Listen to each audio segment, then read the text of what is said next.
Waridi alizaliwa kama mbegu ya kawaida katika ardhi ya aushi ya wastani, ardhi isiyo na rutuba ya kupindukia wala ukame uliokithiri. Hakukuwa na urara hai wa kujivunia wala ulala hoi wa kuonewa huruma. Ulikuwa na mkondo wa aushi ya kati uliotawaliwa na juhudi, dua za kimya na matumaini yaliyobebwa fuadini. Tangu utotoni, Waridi alionekana kuwa mwana mpole, mwenye ozi zilizojaa maswali mengi kuliko majibu, na mtima uliotamani kukubalika kuliko kushinda. Pokea salamu zangu mpwito lau mchanga wa ufuo, nikikukaribisha kwa staha katika simulizi hii ya kusisimua iitwayo Waridi, na mie wako Mhandisi Kahiga Mwangi. Kongoni.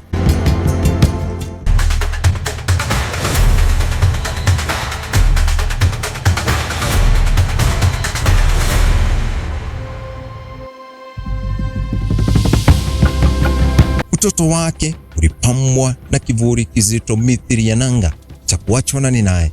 Mama alipaswa kuwa chemichemi ya faraja, alitoweka mapema, akaacha pengo lililojaza kimya na maswali yasiyo na majibu. Katika pengo hilo, baba alisimama kama nguzo iliyochoka lakini isiyoporomoka. Alikuwa mlezi, mdarisi wa maisha na mlinzi wa matumaini. Ingawa hakuwa na maneno ya chiriku, uwepo wake ulikuwa sara isiyokatika. Waridi alikulia katika mikono ya baba aliyekuwa tayari kuvumilia dhoruba ili mwanawe asisukumwe na upepo wa dunia. Safari ya elimu ya Waridi ilianza kama ilivyoanza ya watoto wengi, kwa matumaini na jozi zisizo na mipaka. Hata hivyo, darasani kumbana na ukweli mchungu. Masomo hayakuwa sahibu mwema kwake. Alijitahidi, alifungua madaftari, alihifadhi maneno, alijaribu kufuata mwendo wa wengine, lakini akili yake ilionekana kuchelewa pale ambapo jamii ilitarajia kasi. Kila somo liligeuka kuwa kilima, kila mtihani ukawa mzigo mzito uliombebesha soni kabla hata ya matokeo kutoka. Walimu walitafsiri kushindwa kwake kama uzembe, kwa vile wengine kama laana ya uvivu, na wanagenzi wenzake kama chanzo cha mzaha ambao mwishowe hutunga usaha. Ndipo jina la dharau lilipochipuka kama mwiba wa kwanza. Alipotunukiwa jina Mkia, lilikuwa neno dogo lakini lenye sumu kali. Lilichoma kisu cha ncha mbili, likamfanya ajione mdogo hata kuliko alivyokuwa. Kila aliposikia kicheko darasani, alihisi kama mkuki uliomchoma mgongoni. Hata hivyo, hakuwahi kujibu kwa ubaya. Alikimya, akameza machozi ya uchungu, akibeba maumivu yake kama mzigo wa faragha. Licha ya kuferi masomoni, Waridi alikuwa kinyume chake katika mienendo. Nidhamu yake ilikuwa kioo safi. Usafi wake ukimfanya aonekane tofauti, ukarimu wake ukimfanya awaguse hata waliomdharau, na imani yake kwa Mungu ikawa kama mzizi ulioshikilia roho yake ardhini. Alikuwa mwana aliyependeza kwa huruka, mwenye kuvumilia na mtulivu sana. Dunia haikumpima kwa mizani hiyo, ilimpima kwa alama za mitihani pekee. Viboko vilimfuata kama kivuli, kiamboni na shuleni. Adhabu zilikuwa majibu ya kila matokeo duni. Kila bakora ilionekana kama jaribio la kumrekebisha. Lakini kwa ndani lilimvunja zaidi kuliko kumjenga. Waridi alianza kujifunza somo angamizi, kwamba thamani yake ilipimwa kwa kile ambacho hakuweza kufanya. Tabasamu lililokuwa kama taji wa jihini mwake hapo awali likawa adimu, na furaha ikawa ajinabi asiye na makazi ya kudumu moyoni mwake. Miaka ilisonga na Waridi akafika darasa la 8 akiwa amechoka kabla hata ya pambano la mwisho. Skuli ya Jiwe Kuu iliyojulikana kwa ushindani mkubwa na sifa katika eneo bunge la Jikaze ikawa uwanja wa jaribio la mwisho. Ndani ya kuta zake ndoto nyingi zilichanua, lakini kwa Waridi ilikuwa kama jangwani lililojaa matarajio ya wengine. alifanya mtihani akiwa na wasiwasi wa mwasi na matumaini madogo, lakini akishikilia imani yake kwa Jalali Jaria kimya kimya. Matokeo yalipotolewa na baraza la mtihani nchini yalikuwa kama upepo mkali uliotikisa ua changa. Waridi hakutia fora. Maneno ya karatasi yakageuka hukumu nzito iliyomwacha katika hali ya kutojielewa. Jamii ilimtazama kwa macho ya kubeza, ikimuona kama mja aliyepotea kabla hata ya kuanza safari ya maisha. Lakini katikati ya macho hayo kulikuwa na jozi tusuitisa iliyokuwa imesimama thabiti, macho ya Abu yake. Baba hakumtenga, hakumwacha, hakumuita jina la dharau. Alibeba soni ya jamii kimya kimya na akaendelea kumwonyesha mwanawe upendo wa uta na upote usio na masharti yoyote. Lakini hata upendo huo haukuweza kuzuia mawimbi ya mawazo yaliyokuwa yakianza kujaa ndani ya Waridi. Ndani yake mbegu ya kukata tamaa ilianza kuchipua. Ua lililokuwa bado hai, lakini miiba yake ilikuwa ikianza kuongezeka. Waridi aliingia katika awamu mpya iliyokuwa nzito zaidi kuliko alivyowahi kufikiria. Jamii haikupoteza muda kutoa hukumu. Macho yaligeuka, midomo ilinong'ona na majina yakaanza kubadilika kuwa alama ya utambulisho wake. Waridi hakuonekana tena kama kijarunga mwenye hulka njema, bali kama kivuli cha kushindwa.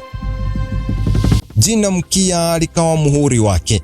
Halikuwa tu jina la kejeli, bali liligeuka kuwa kivuli kilichomfuata kila alipopita.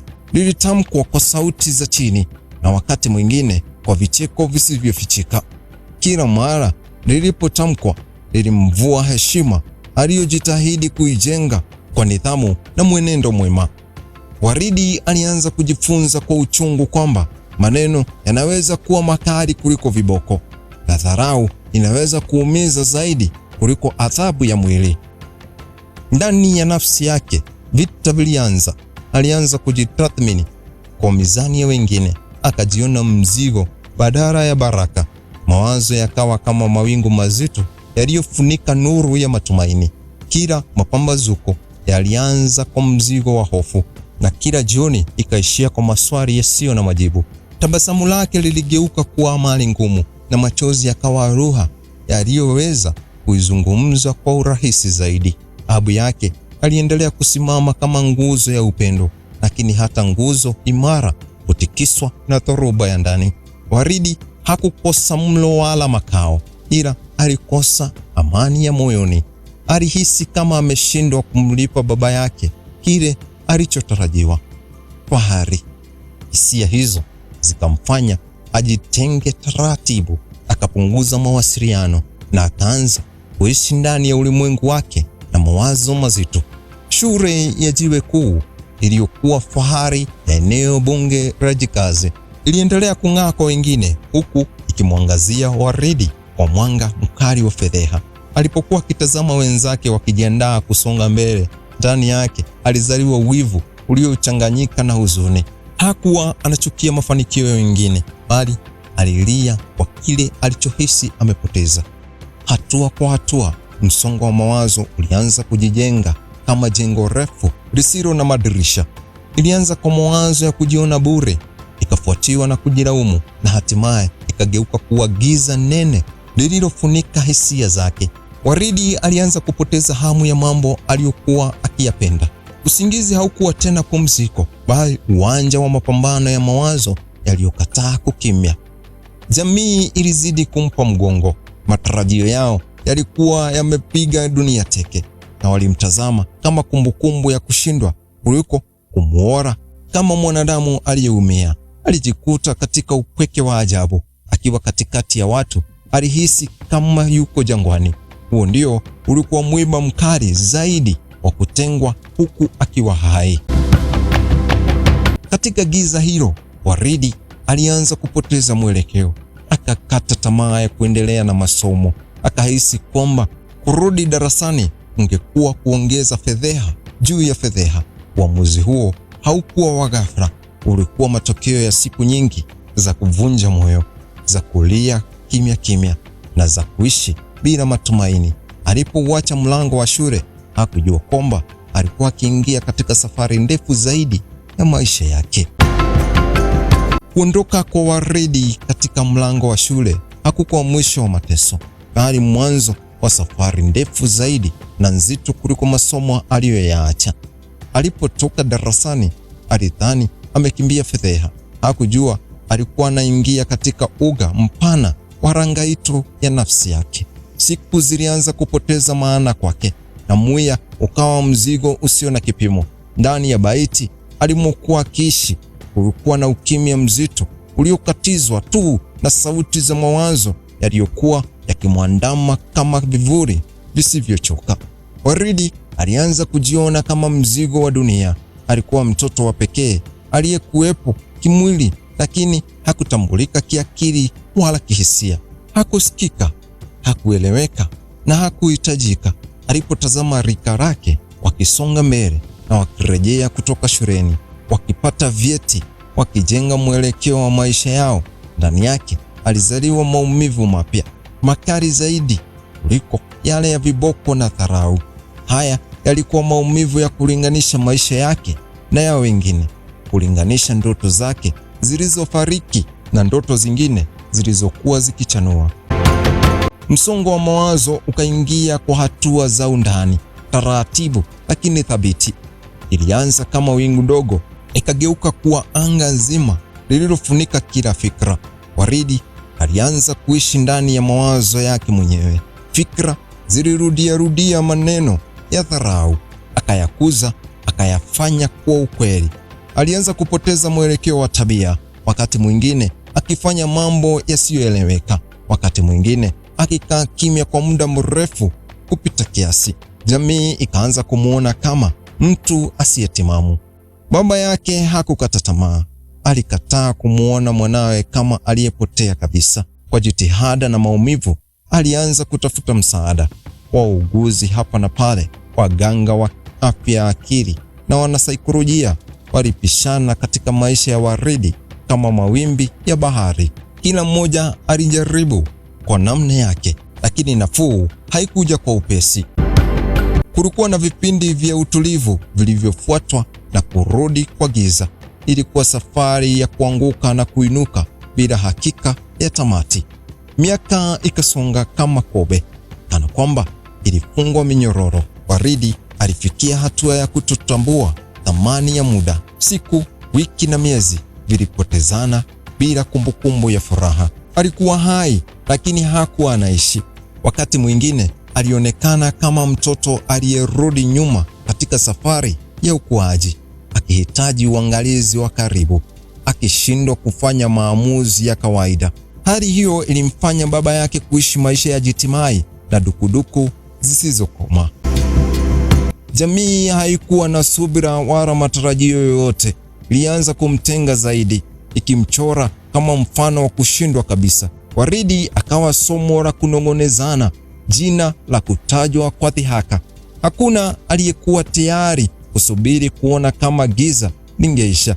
Kwao hadithi yake ilikuwa imefika mwisho, lakini ndani ya Waridi, japokuwa kwa umbali sana, ulikuwa bado na cheche ndogo ya uhai iliyokataa kuzimika. Katika kipindi hicho cha giza nene, imani ikawa kama mshumaa mdogo uliokuwa ukimwaga mwanga, lakini haukuzima. Sara za baba yake, kumbukumbu za mafundisho ya utoto na hofu ya Mungu vilibaki kama mizizi iliyojificha chini ya ardhi. Ingawa Waridi hakuweza kuyaelewa kikamilifu, kulikuwa na mbinde isiyoonekana iliyomshikilia asipotee kabisa. Miaka ya mateso ilifika kilele chake. Waridi alipokuwa amechoka kupambana hata kimya kimya. Hapo ndipo maisha yalipofikia ukingo, mahali ambapo wengi huteleza na kupotea kabisa. Lakini badala ya mwisho, hapo ndipo mwanzo wa polepole ulipoanza kujitokeza. Bila makelele, bila shangwe, nuru ndogo ilianza kuchomoza, ikitangaza kwamba alfajiri, hata iwe imechelewa kiasi gani, huwa haikosi kufika. Baada ya miaka mirefu ya giza nene, maisha ya Waridi yalianza kubadilika kwa namna isiyo na makelele. Hakukuwa na tukio kubwa lililotangazwa wala ishara ya ghafla iliyoamsha shangwe. Badala yake, mabadiliko yalikuja taratibu kama umande wa alfajiri unaotua juu ya ardhi. Alipofikisha umri wa miaka 26, Waridi alianza kutambua kitu alichodhani amepoteza kabisa: ufahamu wa nafsi yake mwenyewe. Mwanzoni mabadiliko haya yalionekana madogo sana kiasi kwamba yalikuwa rahisi kupuuzwa. Alianza kukaa kimya kwa amani badala ya kimya cha hofu. Mawazo yakaanza kupungua uzito wake, yakiacha nafsi ya pumzi nyepesi ya matumaini. Ingawa bado alibeba kumbukumbu za maumivu, alianza kuona kwamba kumbukumbu hizo hazikuwa hukumu ya maisha yake ya baadaye. Hapo ndipo Waridi alipoanza kujifunza sanaa ngumu ya kujikubali. Baba yake aliona dalili hizo mapema. Macho yake yalitambua mabadiliko madogo ambayo wengine wasingeweza kuyaona. Upendo wake uligeuka kwa msaada wa kimya pale ambapo hakumsukuma, hakumuuliza maswali mengi, bali alimpa nafasi ya kupona kwa wakati wake. Ndani ya subira hiyo, Waridi alianza kujiona tena kama insi mwenye thamani, bali si mzigo unaobebwa kwa huruma. Hatua ya kwanza ya Waridi katika maisha mapya haikuwa kubwa wala ya kuvutia. Ilikuwa ni kurudi katika ardhi. Kilimo kilianza kama jaribio la kujishughulisha, njia ya kuondoa mawazo mazito. Alianza kwa kazi ndogo ndogo, akifundishwa na ardhi yenyewe. Udongo ulimfunza ukweli ambao hakuwahi kujifunza darasani, kwamba maisha huchukua muda na kila kitu hukua kwa majira yake. Kadri siku zilivyosonga, Waridi alianza kupata furaha katika mchakato badala ya matokeo. Kupanda kulimfundisha matumaini, kungoja kulimfundisha subira, na kushindwa kwa mazao kulimfundisha unyenyekevu.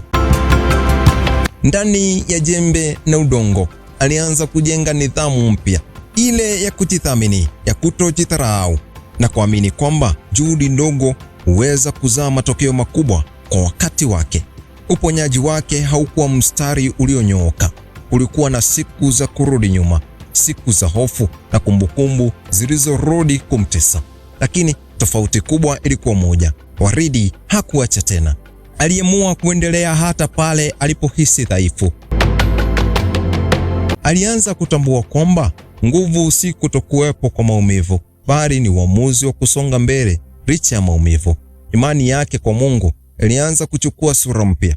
Haikuwa imani ya hofu au ya kulazimishwa, bali imani ya kuelewa kwamba hata kuchelewa kuna kusudi.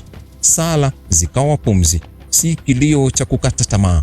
Ndani ya imani hiyo, Waridi alipata ujasiri wa kuota tena, japokuwa ndoto hizo zilikuwa ndogo na za tahadhari. Taratibu, jamii ilianza kuona mabadiliko, ingawa kwa mashaka. Yule aliyekuwa akionekana kama kivuli alianza kuonekana tena kama mja. Waridi hakutafuta kuthibitisha chochote kwa yeyote. Alijikita katika kazi, utulivu na ukuaji wa ndani. Chipukizi jipya lilikuwa limeanza kuchomoza katika ardhi iliyojeruhiwa vibaya. Baada ya miaka mirefu ya giza, ukimya na mapambano yasiyoonekana kwa macho ya wengi, Waridi alisimama katika mwanga aliyokuwa hajawahi kuufikiria kuwa wake. Haikuwa nuru ya ghafla kama radi, bali ilikuwa alfajiri ya polepole iliyochomoza baada ya usiku mrefu wa mateso. Hapo ndipo ua lilipochanua kikamilifu, sio kwa sababu miiba ilitoweka, bali kwa sababu Waridi alijifunza kuishi nayo bila kuruhusu imzuie kuona uzuri wa maisha. Kilimo kiligeuka kuwa zaidi ya kazi, kikawa tiba, sala na shule ya pili ya Waridi. Ardhi aliyokuwa akiigusa kwa mikono yake ilimfundisha subira, kwani mbegu hazioti kwa makelele bali kwa kimya. Alijifunza kwamba mavuno hayaji kwa haraka na kwamba mvua ya leo haimaanishi furaha ya leo. Katika udongo huo, Waridi aliona taswira ya maisha yake mwenyewe. Kila alipopanda, aliponya jeraha la jana. Kila alipoona mmea ukichipuka, aliona matumaini mapya yakizaliwa ndani yake. Hatua kwa hatua, juhudi zake zilianza kuzaa matunda. Shamba dogo likageuka mashamba mengi, jembe kazaa trekta, na ndoto ya kimya ikageuka maono yasiyoonekana. Hapo ndipo Waridi Farmers Limited ilipozaliwa, si kama kampuni tu, bali kama ushuhuda hai wa ushindi dhidi ya dharau. Kampuni hiyo ilikuwa mizizi yake ikisambaa katika jimbo la Nakuru na nje yake, ikiwaajiri vijana na wazee zaidi ya 2000. Wale waliokuwa wamekatishwa tamaa wakapata kazi, wale waliokuwa wameangushwa na maisha wakapata heshima mpya. Pamoja na mafanikio ya kilimo, Waridi alitambua jeraha ambalo wengi walibeba kimya kimya, jeraha la akili. Akiwa ameonja uchungu wa msongo wa mawazo na maradhi ya akili, aliamua kugeuza maumivu yake kuwa daraja la wokovu kwa wengine. Alifungua darasa la mental health coaching kupitia mtandao ya kijamii, akizungumza si kama msomi wa vitabu, bali kama shahidi wa maisha. Maneno yake yalikuwa mepesi lakini mazito, yakigusa mioyo ya waliokuwa wakifikiria kukata tamaa. Mafanikio ya Waridi hayakuishia katika mali pekee. Magari ya kifahari, mashine za kisasa za shambani, matingatinga na mashamba mengi vilikuja kama matokeo. Lengo lake kuu lilibaki kuwa kuonyesha kwamba maisha yana njia nyingi za kufanikiwa. Jamii ile iliyomuona tupu na bure ilianza kubadilisha lugha. Majina ya dharau yakanyamaza, nafasi yake ikachukuliwa na heshima na pongezi. Waridi akageuka kuwa kielelezo, hadithi iliyosimuliwa kwa sauti ya mshangao. Baba yake alisimama pembeni akitazama kwa macho yaliyokuwa yamejaa machozi ya furaha. Subira yake ilizaa matunda. Upendo wake usio na masharti uligeuka kuwa taji la ushindi. Ndoto ya moyo wake alijua kwamba thamani ya mwanaye haikuwahi kupotea, ilichelewa tu kuonekana. Furaha yake haikutokana na utajiri wa Waridi, bali wa ukweli kwamba mwanaye alirudi kuwa hai kikamilifu, akicheka, akiamini na akitumaini tena. Maisha ya Waridi yanabaki kuwa ushahidi hai kwamba thamani ya mwanadamu haipimwi kwa karatasi za mtihani, bali haifutwi kwa kuchelewa kufanikiwa. Kama ua lenye miiba mikali, Waridi aliumiza na kuumizwa, akachomwa na maneno, kijeli na matarajio ya jamii. Lakini miiba hiyo haikuwa mwisho wa hadithi, ilikuwa sehemu ya ulinzi wa ua lililokuwa linaandaliwa kuchanua kwa uzuri wake halisi. Safari yake inatufundisha kuwa kushindwa mapema si hukumu ya maisha yote. Kuna nyakati ambapo mtu huonekana amepotea, kumbe anatafutwa na maisha yenyewe ili ajitambue upya. Waridi alipitia giza refu la akili na nafsi, lakini giza hilo halikuweza kuzima kabisa nuru iliyokuwa imepandwa ndani yake kupitia nidhamu, maadili mema, imani kwa Mungu na upendo wa baba. Subira ya mzazi ikiwa daraja la kuokoa kizazi. Kwa jamii, simulizi hii ni kioo cha kujitazama. Inatukumbusha hatari ya kupima watu kwa kipimo kimoja tu, ufaulu wa darasani na kasi ya mafanikio.